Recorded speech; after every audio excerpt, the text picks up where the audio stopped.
remove them. Prime Minister Netanyahu is committed to expanding the settlements in East Jerusalem and indeed throughout the West Bank. Of course, he and virtually everyone in his cabinet are opposed to creating a viable Palestinian state. Larry Durfner, a columnist for the Jerusalem Post, succinctly summed up Netanyahu's thinking about these matters in a recent column. For him to divide the land, to divide Jerusalem, to give up Hebron, to send 100,000 settlers packing, that would be treason in his eyes. That would be moral suicide. His heart isn't in it. Everything in him rebels at the idea. Our Prime Minister is constitutionally incapable of leading the nation out of the Palestinians' midst, of fighting the settlers and the right in a virtual or literal civil war, of persuading Israelis to admit that on the crucial endeavor of their national life for the past 43 years, they were wrong and the world was right. One might argue that there are prominent Israelis like former Foreign Minister Tzipi Livni and former Prime Minister Ehud Olmert who openly disagree with Netanyahu and advocate a two-state solution. While this is true, it is by no means clear that either of them would be willing or able to make the concessions that would be necessary to create a legitimate Palestinian state. Certainly Olmert did not do so when he was Prime Minister. But even if they were, it is unlikely that either of those leaders, or anyone else for that matter, could get enough of their fellow citizens to back an effective two-state solution. The political center of gravity in Israel has shifted sharply to the right over the past decade, and there is no sizable pro-peace political party or movement that they could turn to for help.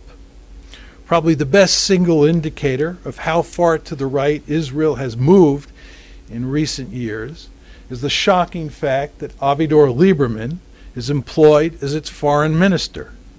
Even Martin Peretz of the New Republic, who is well known for his unyielding support for Israel, describes Lieberman as a neo-fascist and equates him with the late Austrian fascist Jörg Haider. And there are other individuals in Netanyahu's cabinet who share many of Lieberman's views about the Israel-Palestinian conflict. They just happen to be less outspoken than the foreign minister. But even if someone like Livni or Olmert was able to cobble together a coalition of interest groups and political parties that favored giving the Palestinians a real state of their own, they would still face fierce resistance from the sizable forces that stand behind Netanyahu today. It is even possible, which is not to say likely, that Israel would be engulfed by a civil war if some future leader made a serious attempt to implement a two-state solution. An individual with the stature of David Ben-Gurion or Ariel Sharon or maybe even Yitzhak Rabin might be able to stand up to those naysayers and push forward a two-state solution. But there is nobody with that kind of standing in Israel politics today. In addition to these practical political obstacles to creating a Palestinian state, there is an important ideological barrier. From the start, Zionism envisioned an Israeli state that controlled all of mandatory Palestine. There was no place for a Palestinian state in the original Zionist vision of Israel.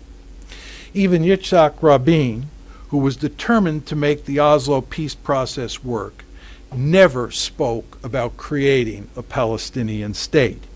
He was merely interested in granting the Palestinians some form of limited autonomy, what he called, quote, an entity which is less than a state. Plus, he insisted that Israel should maintain control over the Jordan River Valley and that a united Jerusalem should be the capital of Israel. Also remember that in the spring of 1998, when Hillary Clinton was First Lady, she was sharply criticized for saying that it would be in the long-term interests of peace in the Middle East for there to be a state of Palestine, a functioning modern state on the same footing as other states. It was not until after Ehud Barak became prime minister in 1999 that Israeli leaders began to speak openly about the possibility of a Palestinian state. But even then, not all of them thought it was a good idea, and hardly any of them were enthusiastic about it. Even Barak, who seriously flirted with the idea of creating a Palestinian state at Camp David in July 2000, opposed the Oslo Accords. Furthermore, he has been willing to serve as Netanyahu's defense minister, knowing full well that the prime minister and his allies are opposed to creating an independent Palestinian state. All of this is to say that Zionism's core beliefs are deeply hostile to the very notion of a Palestinian state, and this makes it difficult for many Israelis to embrace the two-state solution. In short, it is difficult to imagine any Israeli government having the political will, much less the ability, to dismantle a substantial portion of its vast settlement enterprise and create a Palestinian state in virtually all of the occupied territories, including East Jerusalem. Many advocates of a two-state solution recognize this problem, but think that there is a way to solve it. The Obama administration can put significant pressure on Israel to allow the Palestinians to have their own state. The United States, after all, is the most powerful country in the world, and it should have great leverage over Israel because it gives the Jewish state so much diplomatic and material support. Furthermore, President Obama and his principal foreign policy advisors are dedicated to establishing a viable Palestinian state living side by side with Israel. But this is not going to happen because no American president can put meaningful pressure on Israel to force it to change its policies towards the Palestinians. The main reason is the Israel lobby, a remarkably powerful interest group that has a profound influence on U.S. Middle East policy. Alan Dershowitz was spot on when he said, "My generation of Jews became part of what is, perhaps, the most effective lobbying and fundraising effort in the history of democracy." That lobby, of course, makes it impossible for any president to play hardball with Israel, especially on the issue of settlements. Let's look at the historical record. Every American president since 1967 has opposed settlement building in the occupied territories. Yet no president has been able to put serious pressure on Israel to stop building settlements and much less dismantle them. Perhaps the best evidence of America's impotence is what happened in the 1990s during the Oslo peace process.